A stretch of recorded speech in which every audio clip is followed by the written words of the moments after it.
दोस्तों, इंसान सदियों से चांद को लेकर बहुत एक्साइटेड रहा है, क्योंकि जब जब इंसान ने आसमान में उस चमकती हुई चीज को देखा तो उसने हमेशा इंसान को सोच में डाले रखा कि आखिर उस चमकती हुई चीज पर क्या होगा। खैर, ये तो आप जानते ही होंगे कि चांद हमारी अर्थ के सबसे करीब वाला स्पेस ऑब्जेक्ट है, जिसको हम अपनी आम आंख से भी आसमान में देख सकते हैं। चांद हमारी अर्थ का एक नेचुरल सैटेलाइट है, जो कि हमारी अर्थ के गिर्द चक्कर काटता है। तो यही वजह रही है कि इंसान हमेशा से चांद के बारे में जानने के लिए पुरजोश रहा है। और सबसे पहला स्पेस मिशन यानी अपोलो 11 भी इंसान ने चांद पर ही किया, जिसमें नील आर्मस्ट्रॉन्ग पहला इंसान बना जिसने चांद की मिट्टी पर कदम रखा। दोस्तों, दरअसल इंसानियत की ये तारीख रही है कि इंसान हर नामुमकिन चीज को मुमकिन करने की कोशिश करता आया है, जिनमें से एक नामुमकिन चीज ये भी है कि इंसान चांद पर जिंदगी तलाश रहा है। जी हाँ दोस्तों, क्योंकि प्लेनेट मार्स के बाद चांद ही एक ऐसी जगह है जो कि हमें जीने की उम्मीद देती है। एलोन मस्क कहते हैं कि पहले वो मार्स को कॉलोनाइज करेंगे, उसके बाद वो लोगों को चांद पर भी भेजेंगे, ताकि इंसान मार्स पर भी रहे और चांद पर भी रहे। तो यही वजह है कि इंसान आज भी चांद को स्टडी कर रहा है और उसको और ज्यादा जानने के लिए उस पर लगातार मिशंस भेज रहा है। और मुमकिन है कि अगर इंसान जिंदा रहा तो वो अनकरीब चांद पर भी जिंदगी बसा लेगा। खैर, चांद क्या है ये तो आप अच्छी तरह खुद भी जानते होंगे, लेकिन आप ये नहीं जानते होंगे कि चांद आखिर क्यों है, ये आखिर किस लिए बना, कैसे बना, और क्या होता कि अगर हमारे पास चांद ही ना होता। क्या चांद के बगैर अर्थ पर लाइफ होती, और अगर नहीं होती तो फिर क्या होता। तो यही कुछ ऐसे सवाल थे जिन्होंने इंसान को सदियों तक सोच में डाले रखा।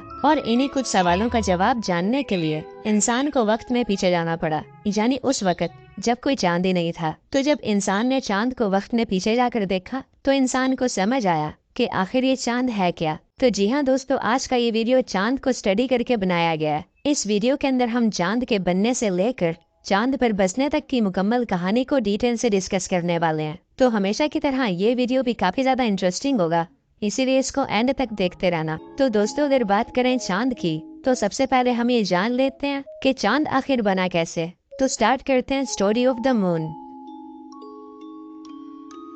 तो दोस्तों, ये कहानी है उस वक्त की जब हमारा सोलर सिस्टम नया नया बना था। आज से 4.6 बिलियन साल पहले हमारी अर्थ पैदा हुई। ऐसा माना जाता है कि 4.6 बिलियन साल पहले स्पेस में मौजूद गैसेस और धूल ने हमारी अर्थ को बना दिया था, जो कि फिर सूरज के गिर्द घूमने लगी थी। उस टाइम अर्थ का साइज आज की अर्थ के साइज से काफी बड़ा था। और फिर यहाँ से शुरू होती है चांद के बनने की कहानी। दोस्तों, साइंटिस्ट का ये मानना है कि आज से 4.5 बिलियन साल पहले प्लैनेट मार्स के जितना एक ऑब्जेक्ट अर्थ से टकरा गया था, जिसको साइंटिस्ट नाम देते हैं थिया। साइंटिस्ट कहते हैं कि थिया 9.8 किलोमीटर पर सेकंड की रफ्तार से अर्थ से टकराया था, जिसकी वजह से अर्थ एक लावा की तरह उबल गई थी। अर्थ की लगभग आधी सरफेस तो हवा में उड़ गई थी और बची कुछ सरफेस हजारों टुकड़ों में बंटकर अर्थ के गिर्द चक्कर काटने लगी। बाद में वो टुकड़े आपस में जुड़ने लगे, जिन्होंने अर्थ के गिर्द घूमने वाली एक नई दुनिया को जन्म दिया, जिसको हम आज चांद के नाम से जानते हैं। साइंटिस्ट कहते हैं कि जब चांद नया नया बना था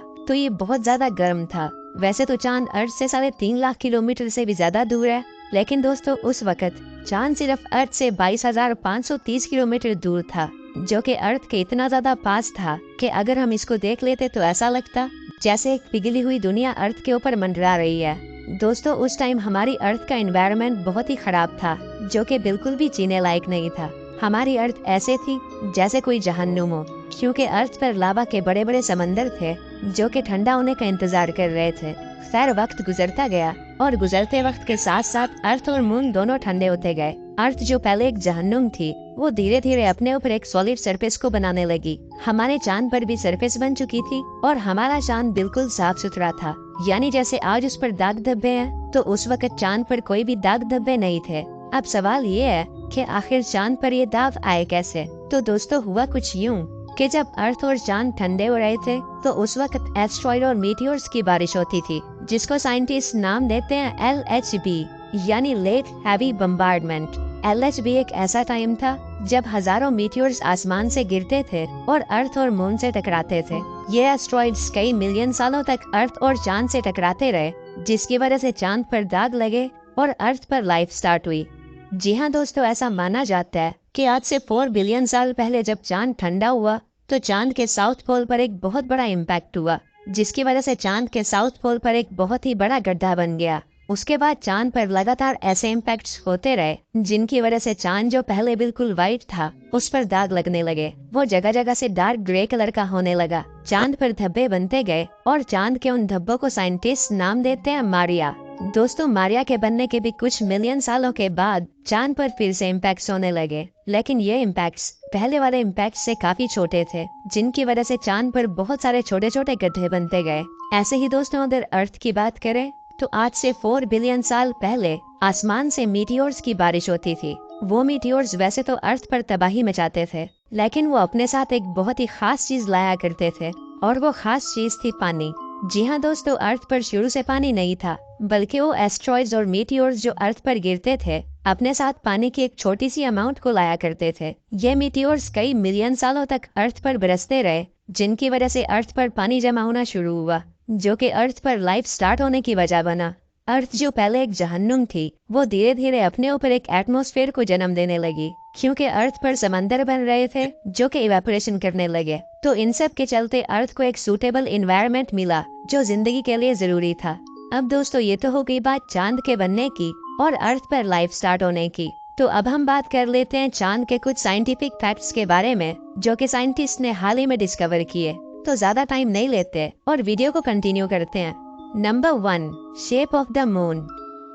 दोस्तों, चांद जो हमें एक बॉल की तरह दिखाई देता है, ये असल में एक अंडे के जैसा दिखता है, ठीक ऐसे ही जैसे हमारी अर्थ है। क्योंकि दोस्तों, हमारी अर्थ की शेप भी बिल्कुल राउंड नहीं बल्कि ऑवलेट शेप है, जैसे कि एक ऐसी बॉल जिस पर किसी ने पाँव रख दिया हो। इसी तरह दोस्तों, पूरा चांद कभी भी हमेशा एक साइज का नहीं होता।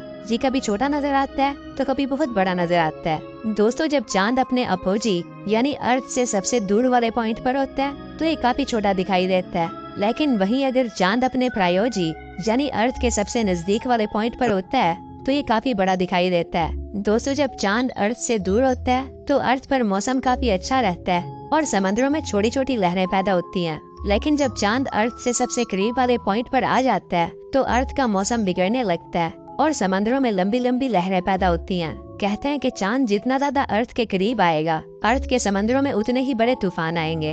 और ऐसा क्यों होता है, ये हम वीडियो में आगे चलकर जानेंगे। Number 2, distance of moon. दोस्तों, अगर चांद के डिस्टेंस की बात करें तो चांद अर्थ से 3,84,400 किलोमीटर की दूरी पर है। ये दूरी इतनी ज्यादा है कि इस रास्ते में अर्थ जितने 30 प्लैनेट्स और आ जाएंगे। अगर हम पैदल चलें और बिना रुके ही इस डिस्टेंस को कवर करें तो हमें चांद तक पहुंचने में 9.5 साल लग जाएंगे। ऐसे ही अगर हम बीच बीच में रुक कर रेस्ट करें और डेली सिर्फ 14 घंटे ही पैदल चलें तो हमें चांद तक पहुंचने में 14 साल लग जाएंगे।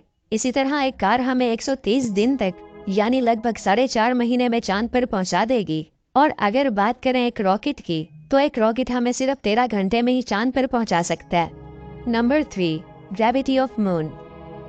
दोस्तों, वैसे तो चांद पर बहुत कम ग्रेविटी है, लेकिन फिर भी चांद की ग्रेविटी का एक बहुत बड़ा रोल है। दोस्तों, चांद की ग्रेविटी अर्थ से 6 गुना कम है, यानी इस हिसाब से एक 100 किलो के बंदे का वजन चांद पर सिर्फ 16.5 किलो होगा। तो अब सवाल ये है कि चांद की ग्रेविटी का आखिर क्या रोल है। दोस्तों, चांद की ग्रेविटी की वजह से ही हमारे समंदरों में लहरें पैदा होती हैं। जैसे मैंने बताया था कि चांद जितना ज्यादा करीब आएगा, समंदरों में उतनी ही लंबी लहरें पैदा होंगी। चांद की ग्रेविटी इतना दूर से हमारी अर्थ पर तो असर नहीं कर सकती, लेकिन वो अर्थ के समंदरों पर बहुत ज्यादा असर करती है। तो अगर चांद की ग्रेविटी नहीं होगी तो समंदरों में लहरें ना होने के बराबर होंगी। अब आप जरूर ये सोच रहे होंगे कि क्या होगा अगर चांद अर्थ के बहुत ज्यादा करीब आ जाए। तो दोस्तों, इसके 2 जवाब हैं। पहला ये कि अगर चांद अर्थ से बहुत तेजी से टकराया तो अर्थ लावा की तरह उबल जाएगी, जैसा वो थिया के टकराने से उबली थी। और दूसरा जवाब ये है कि अगर चांद घूमता हुआ धीरे धीरे अर्थ के करीब आता गया तो वो अर्थ की हाई ग्रेविटी बर्दाश्त नहीं कर पाएगा और टूटकर छोटे छोटे टुकड़ों में बट जाएगा, जिससे वो अर्थ के गिर्द एक रिंग बना देगा, जो कि सुनने में तो काफी कूल लगता ही है। लेकिन अगर ऐसा हुआ तो दुनिया तबाह हो जाएगी, क्योंकि चांद जैसे जैसे अर्थ के करीब आता जाएगा तो वो समुद्रों की लहरों से दुनिया को तबाह करता जाएगा। साथ ही साथ बहुत सारे जलजले आना शुरू हो जाएंगे और वोल्केनिक इरप्शन बढ़ जाएगा, जिसकी वजह से शायद दुनिया नहीं बचेगी। लेकिन दोस्तों, घबराने की कोई बात नहीं, क्योंकि चांद हर साल 1.5 इंच अर्थ से दूर हो जाता है। ये कभी भी अर्थ के करीब नहीं आता। चांद पहले भी अर्थ के बहुत करीब था, लेकिन जैसे जैसे वक्त गुजरता गया चांद सिर्फ अर्थ से दूर होता गया। और दोस्तों जैसे चांद की ग्रेविटी की वजह से अर्थ पर जंजीले आ सकते हैं, तो ठीक ऐसे ही चांद पर भी अर्थ की ग्रेविटी की वजह से जंजीले आते हैं, जिन्हें मून क्वेक्स कहा जाता है। Number 4, size of the moon. दोस्तों अगर हम चांद का साइज अर्थ से कंपेयर करें तो अर्थ की चौड़ाई चांद से 4 गुना ज्यादा है और अर्थ के अंदर 50 चांद आराम से फिट आ जाएंगे। और इसी तरह अगर हम सन से चांद का साइज कंपेयर करें तो चांद हमारे सन से 400 गुना छोटा है। और मजे की बात यह है कि हमारा सन चांद से 400 गुना ही ज्यादा दूर है, जिसकी वजह से अगर हम आसमान में चांद और सूरज को देखते हैं तो वो दोनों हमें लगभग एक ही साइज के नजर आते हैं। और यही वजह है कि जब सोलर एक्लिप्स यानी सूरज ग्रहण होता है तो चांद सूरज के आगे आकर सूरज को पूरी तरह ढक देता है। Number 5, solar eclipse and lunar eclipse. दोस्तों सोलर एक्लिप्स यानी सूरज ग्रहण साल में 2 से 3 बार होता है और ये तो हम जानते ही हैं कि सूरज ग्रहण तब होता है जब चांद सूरज और जमीन के बीच में आ जाता है। लेकिन दोस्तों अगर हम बात करें उस वक्त की जब लोग ये सब नहीं जानते थे कि सूरज ग्रहण क्यों होता है, तो उस वक्त चाइनीज लोग ये मानते थे कि सूरज ग्रहण के टाइम पर एक बड़ा सा ड्रैगन सूरज को खा जाता है, जिसकी वजह से सूरज काला हो जाता है। तो वो चाइनीज लोग उस ड्रैगन को भगाने के लिए ऊट पटांग हरकतें किया करते थे। इसी तरह अगर चांद ग्रहण की बात करें तो चांद ग्रहण हर महीने होता है। ये तब होता है जब अर्थ सूरज और चांद के बीच में आ जाती है। चांद पूरी तरह से अर्थ के साये में आ जाता है, जिसकी वजह से चांद का रंग बिल्कुल लाल हो जाता है। ये हर 29 दिन के बाद होता है, जिसे लूनर एक्लिप्स यानी चांद ग्रहण भी बोला जाता है। Number 6, rotation of moon.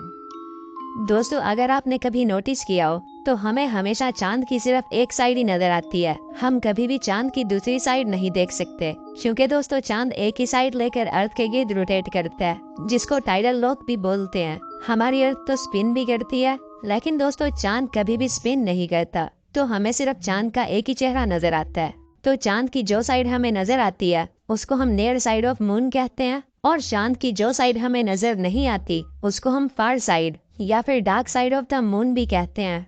Number 7, moons atmosphere.